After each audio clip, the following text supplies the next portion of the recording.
Hello, friends. I'd like to greet you today and give you an update on the situation with COVID-19 here in India. I want to start with a reading from Whispers from Eternity by Paramahansa Yogananda. This is entitled, I want to pour the scent of gratefulness at thy feet. The doomsday clouds of inevitable, tragic events thundered and poured down sheets of suffering on my life. My courage almost drowned in fear as a million difficulties rose up to destroy me. Only by clinging fast to thee did I survive. Now, when the cannons of uncertainty boom before me, and the shells of calumny, persecution, and fierce opposition fall rain-like around me, I am ever protected in the impregnable fortress of thy love. I am so grateful to thee. When the light of good fortune dawns again, as it must always, following every hard night of struggles, it is easy to smile welcomingly at the pleasing sunrise of thy grace.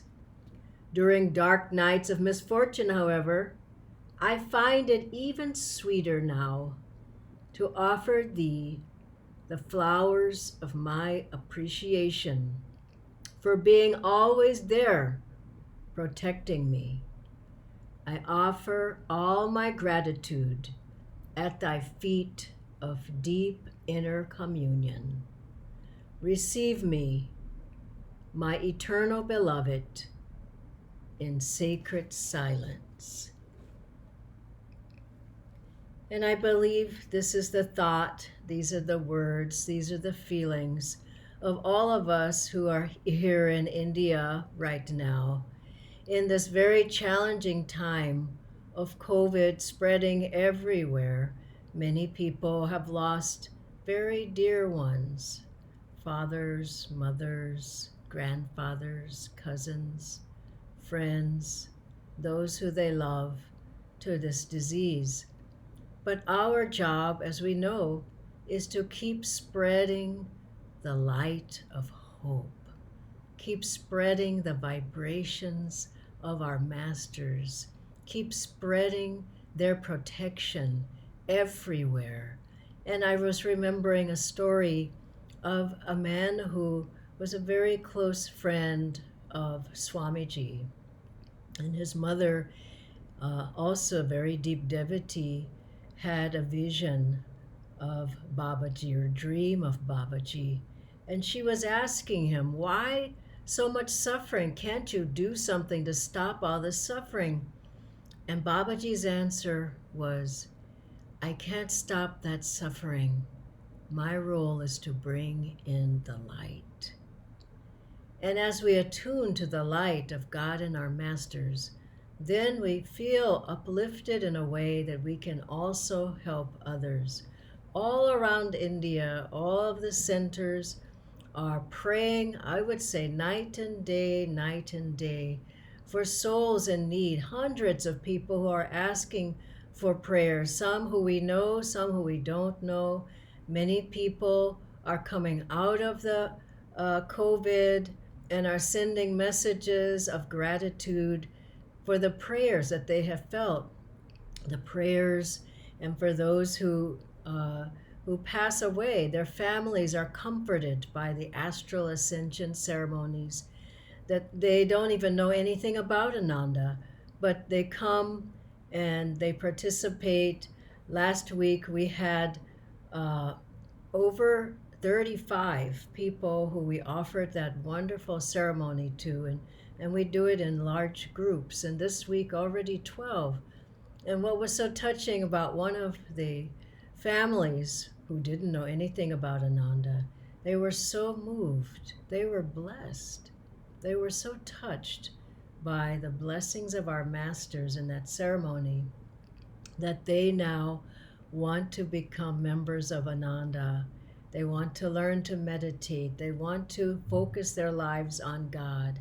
And in the healing prayers, we have hundreds of people. Many new people have never known anything about our healing techniques. They have done workshops with us to learn Master's healing techniques. And we have hundreds of people praying for others. I would say around India, probably at least 500 people. If you combine all the centers and all the Ananda Sangha, praying angels, as we call them, there's prayers going all day long for people. And there are many other wonderful offerings. There are songs of Swamiji and Master, uh, songs of Swamiji on our website. There are talks of Swamiji there. And people are going to that website to be able to find peace and happiness. There are programs from our doctors who keep us updated about COVID and how to stay safe and healthy. There are sadhanas with pranayam, yoga postures, and a variety of other things. There's programs for children. There are masters' beautiful poems from the astral ascension ceremony that we've recorded and put there. There's a healing prayer that people can follow for their relatives. And so in this difficult time, we're focusing on light. Yes, there's sadness. Yes, there are many tears for those who we've held very dear, who have passed on. But also, we know that God is there. We know the light is there. We know His help is there. We know His presence and protection is there. And so all of us here have joined together as a united, with a united front, like an army of angels of light. And we're spreading this light, the vibrations, the blessings and grace of our gurus everywhere.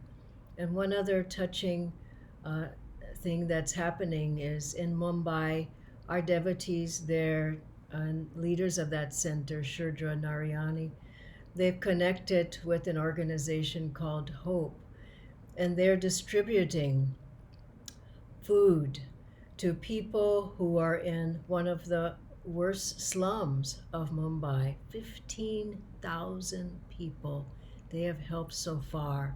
They have a big picture of Master there at the distribution center, and people come and they offer the food in Master's name. And I hope you can see some of the pictures from there, because it's very touching, very moving. We know our gurus are here. We feel them. And we thank you all for your prayers, prayers of support, encouragement, your notes, your letters, and above all, for being a channel for our masters and sending their love, their protection, their vibrations, their prayers to all of us here. God bless you all.